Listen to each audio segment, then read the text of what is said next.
苗栗公馆真的很好玩，品尝了红枣料理，还可以亲手拔芋头。不过玩了一整天之后，是不是很想好好睡一觉呢？公馆也有很多亲子民宿，让呱呱玩得不亦乐乎，完全不想离开。过来啊，待会我们要去玩很多的发通哦。这是什么？万龙，万龙哦。哎，你看雷龙。哦。有你爱的溜滑梯。那你知道荡秋千叫什么？不知道。雕拱拱。雕狗狗。对，我要给你荡很高，荡很高，荡很高，荡很高。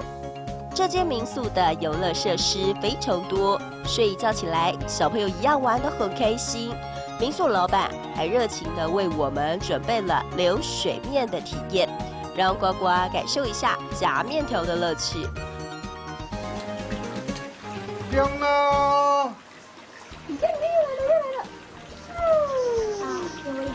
耶，我夹到一个了。流水面线有没有懂神奇？啊！快点，快，夹起来，夹起来。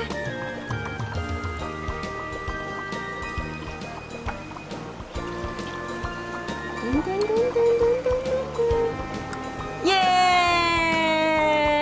流水面线好不好玩？懂神奇对不对？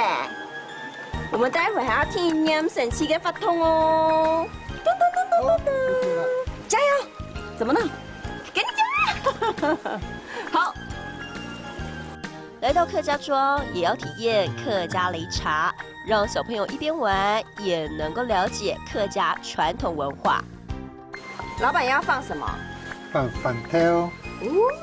好，接着我们要放麻麻是什么？芝麻。芝麻叫什么？麻对。然后这样。好，然后我们要放擂茶粉，我们还要放茶蜜。茶蜜。茶蜜。茶蜜。OK。加油，加油 ！baby， 你会擂茶吗？会，我会擂茶。怎么擂？就这样啊。这样转就可以了吗？对啊，真的变成粉末了耶 ！baby， 你有没有觉得这个民宿懂或告哎，是不是很好玩？很好玩。